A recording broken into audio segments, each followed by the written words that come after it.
कार्यक्रम में उपस्थित वरिष्ठ नेता श्रीमान शरद पवार जी, महाराष्ट्र के लोकप्रिय मुख्यमंत्री श्री देवेंद्र फडणवीस जी, अखिल भारतीय मराठी साहित्य सम्मेलन के अध्यक्ष डॉक्टर तारा भवालकर जी, पूर्व अध्यक्ष डॉक्टर रविंद्र शोभने जी, सभी सदस्यगण, मराठी भाषा के सभी विद्वद्गण और उपस्थित भाई और बहनों, अभी डॉक्टर तारा जी का भाषण पूरा हुआ तो मैंने ऐसे ही कहा फार छान।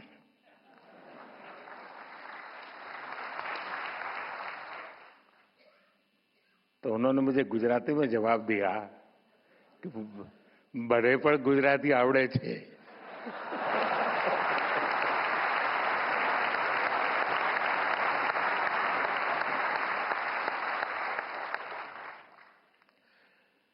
देशाच्या आर्थिक राजधानीच्या राज्यातून देशाच्या राजधानीत आलेल्या सर्व मराठी सारस्वतांना माझा नमस्कार।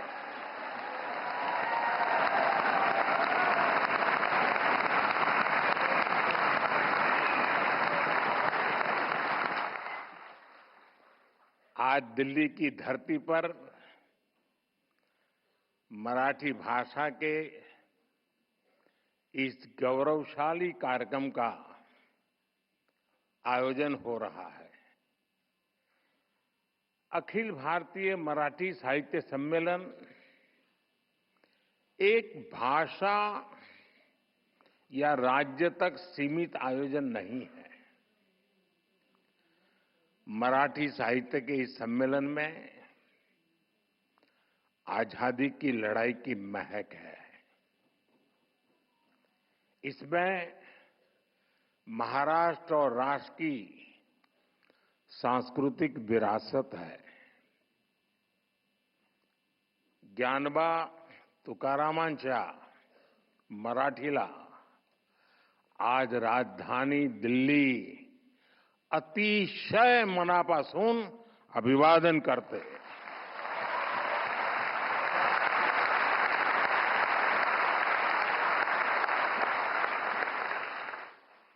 भाइयों बहनों, 1878 में पहले आयोजन से लेकर अब तक अखिल भारतीय मराठी साहित्य सम्मेलन देश की 147 वर्षों की यात्रा का साक्षी रहा है। महादेव गोविंद रानडे जी, हरिनारायण आप्टे जी, माधव श्रीहरि अणे जी, शिवराम परांजपे जी, वीर सावरकर जी, देश की कितनी ही महान विभूतियों ने इसकी अध्यक्षता की है। शरद जी के आमंत्रण पर आज मुझे इस गौरवपूर्ण परंपरा से जुड़ने का अवसर मिल रहा है। मैं आप सभी को देश दुनिया के सभी मराठी प्रेमियों को इस आयोजन की बहुत बहुत बधाई देता हूं। आणि आज तर जागतिक मातृभाषा दिवस आहे। तुम्ही दिल्लीतील साहित्य संमेलनासाठी दिवस सुद्धा अतिशय चांगला निवडला।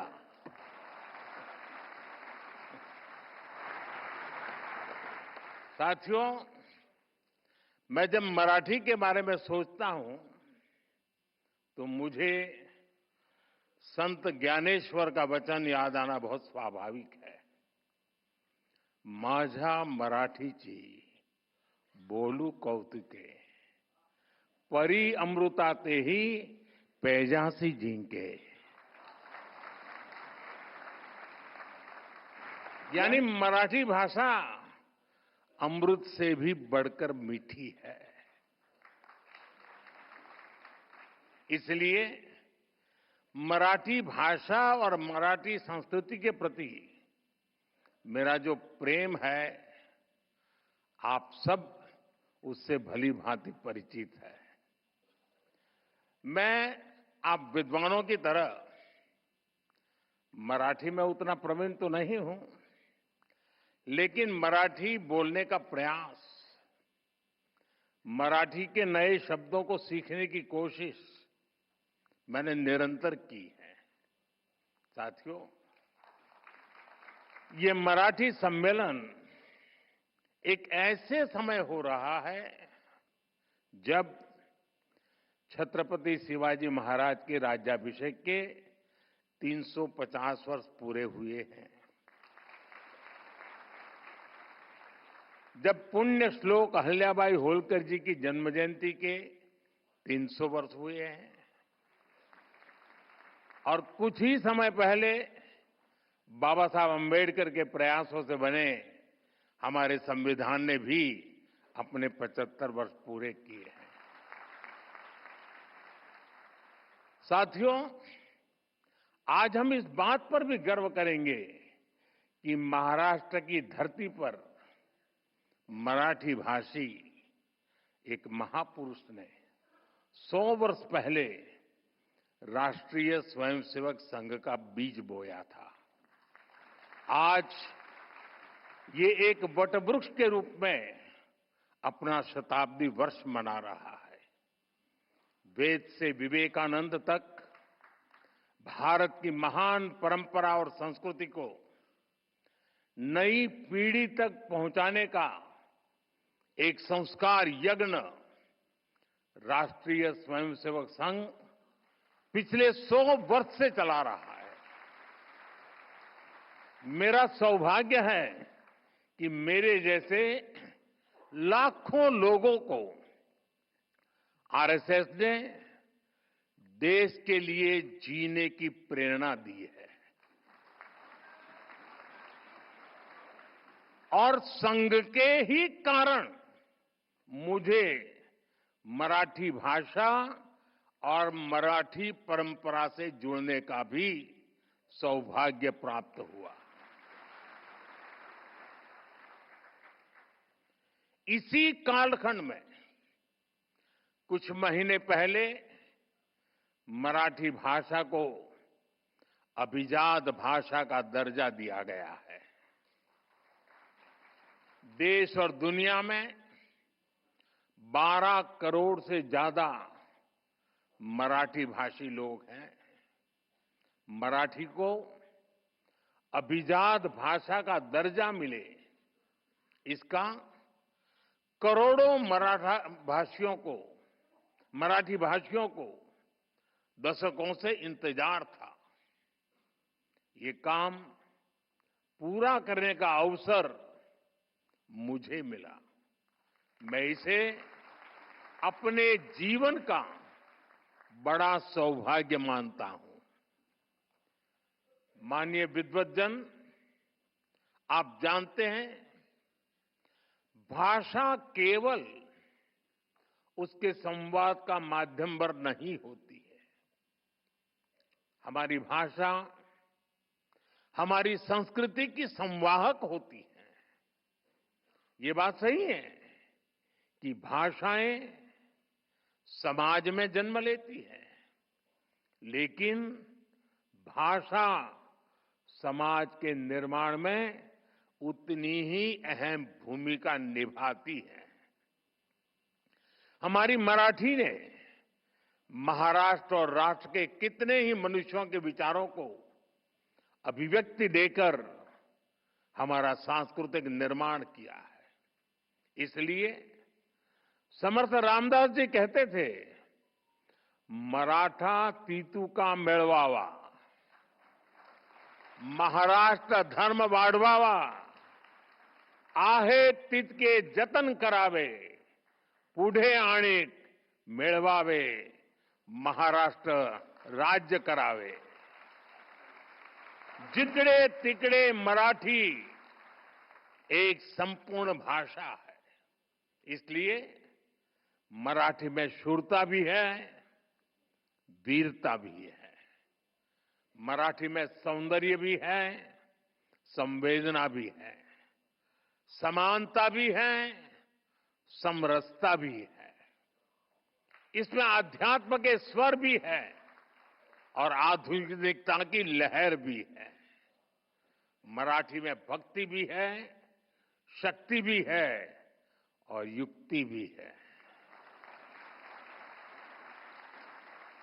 आप देखिए, जब भारत को आध्यात्मिक ऊर्जा की जरूरत हुई तो महाराष्ट्र के महान संतों ने ऋषियों के ज्ञान को मराठी भाषा में सुलभ कराया.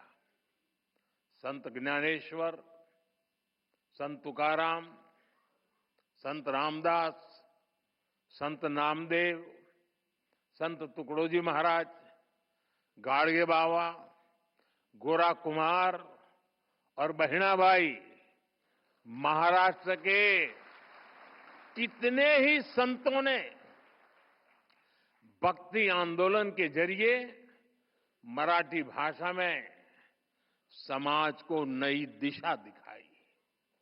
आधुनिक समय में भी गजानन दिगंबर माडगुलकर और सुधीर फडके की गीत रामायण ने जो प्रभाव डाला वो हम सब जानते हैं. साथियों, गुलामी के सैकड़ों वर्षों के लंबे कालखंड में मराठी भाषा आक्रांताओं से मुक्ति का भी जयघोष बनी. छत्रपति शिवाजी महाराज, संभाजी महाराज और बाजीराव पेशवा जैसे वीर मराठा वीरों ने दुश्मनों को नाको चने चबाना दिए, उनको मजबूर कर दिया. आजादी की लड़ाई में वासुदेव बलवंत फडके, लोकमान्य तिलक और वीर सावरकर जैसे सेनानियों ने अंग्रेजों की नींद उड़ा दी. उनके इस योगदान में मराठी भाषा और मराठी साहित्य का बहुत बड़ा योगदान था.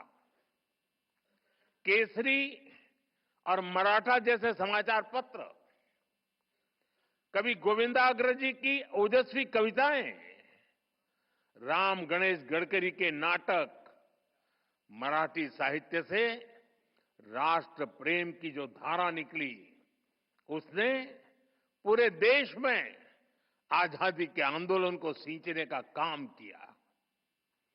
लोकमान्य तिलक ने गीता रहस्य भी मराठी में ही लिखी थी, लेकिन उनकी इस मराठी रचना ने पूरे देश में एक नई ऊर्जा भर दी थी.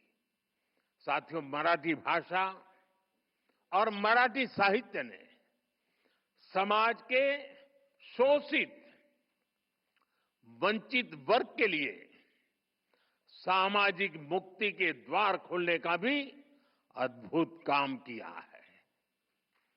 ज्योतिबा फुले, सावित्रीबाई फुले, महर्षि कर्वे, बाबा साहब आंबेडकर, ऐसे कितने ही महान समाज सुधारकों ने मराठी भाषा में नए युग की सोच को सींचने का काम किया था. देश में मराठी भाषा ने बहुत समृद्ध दलित साहित्य भी हमें दिया है.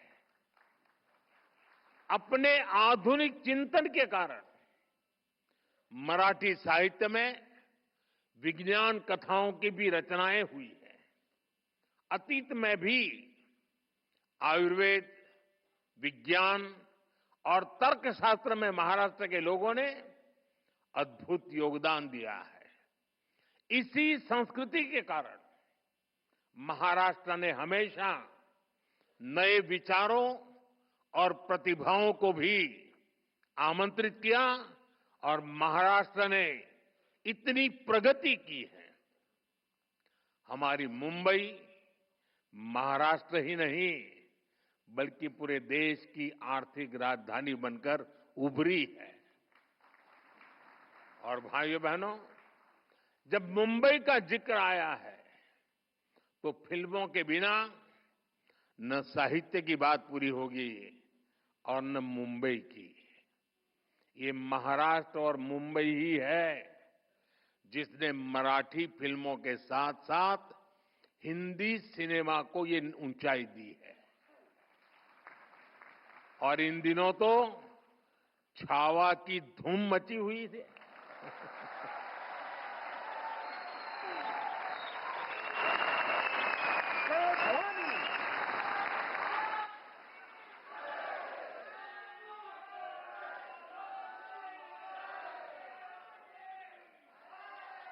संभाजी महाराज के शौर्य से इस रूप में परिचय शिवाजी सावंत के मराठी उपन्यास ने ही कराया है। साथियों, कवि केशव सूत का एक पद है, जूने जाऊं दया मरना लागूनी जाळूनी किंवा परूनी टाका सड़त न एक्या ठाई ठाका। यानी हम पुरानी सोच पर थमे नहीं रह सकते। मानवीय सभ्यता, विचार और भाषा लगातार इवॉल्व होते रहते हैं। आज भारत दुनिया की सबसे प्राचीन जीवंत सभ्यताओं में से एक है, क्योंकि हम लगातार इवॉल्व हुए हैं। हमने लगातार नए विचारों को जोड़ा है, नए बदलावों का स्वागत किया है। भारत में दुनिया की सबसे बड़ी भाषाई विविधता इसका प्रमाण है। हमारी ये भाषाई विविधता ही हमारी एकता का सबसे बुनियादी आधार भी है। मराठी खुद इसका सबसे बड़ा उदाहरण है, क्योंकि हमारी भाषा उस मां की तरह होती है जो अपने बच्चों को नए से नया, अधिक से अधिक ज्ञान देना चाहती है। मां की तरह ही भाषा भी किसी से भेदभाव नहीं करती। भाषा हर विचार का, हर विकास का आलिंगन करती है। आप जानते हैं, मराठी का जन्म संस्कृत से हुआ है, लेकिन इसमें उतना ही प्रभाव प्राकृत भाषा का भी है। ये पीढ़ी दर पीढ़ी आगे बढ़ी है। इसने मानवीय सोच को और अधिक व्यापक बनाया है। अभी मैंने लोकमान्य तिलक जी की गीता रहस्य का जिक्र किया। गीता रहस्य संस्कृत गीता की व्याख्या है। तिलक जी ने मूल गीता के विचारों को लिया और मराठी बोध से उसे और ज्यादा जन सुलभ बनाया।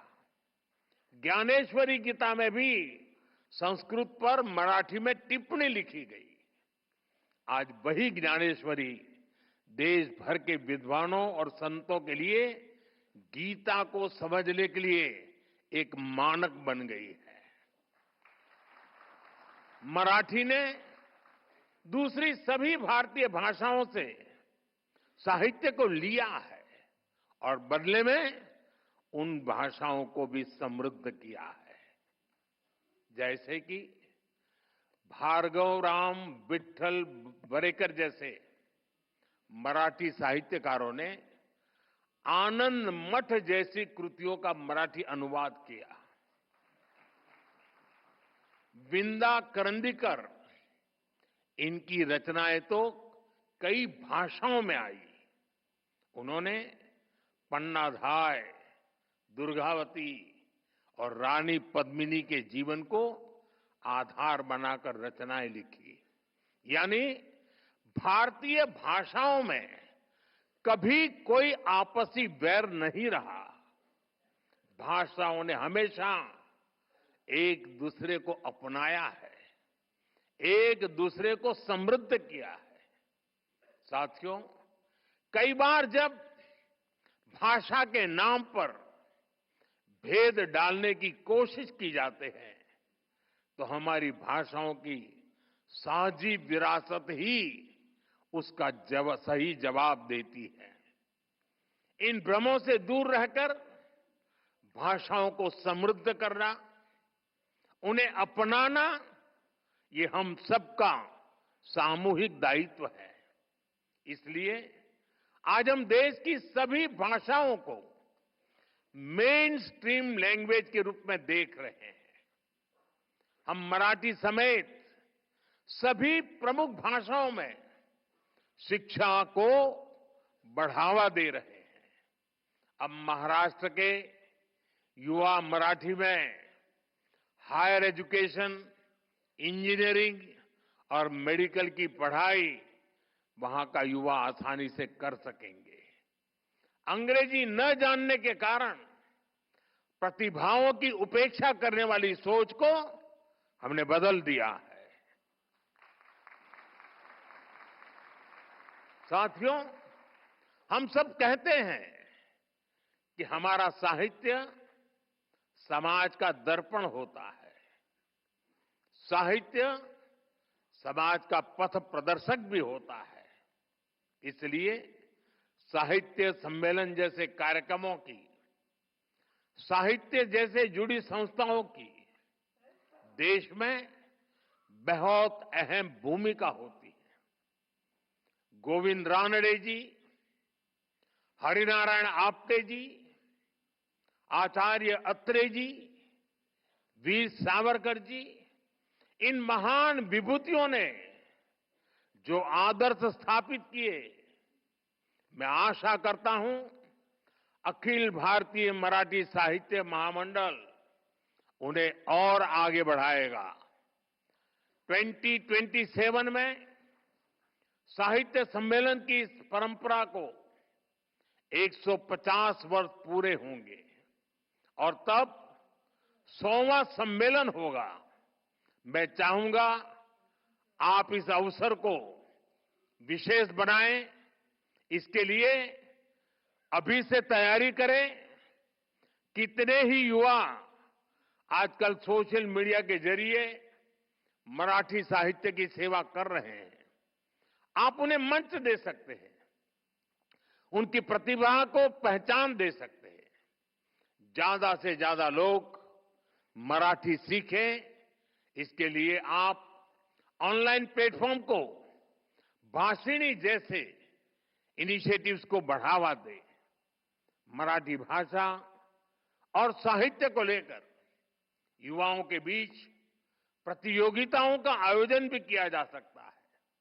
मुझे विश्वास है आपके ये प्रयास और मराठी साहित्य की प्रेरणाएं विकसित भारत के लिए 140 करोड़ देशवासियों को नई ऊर्जा देंगे, नई चेतना देंगे, नई प्रेरणा देंगे।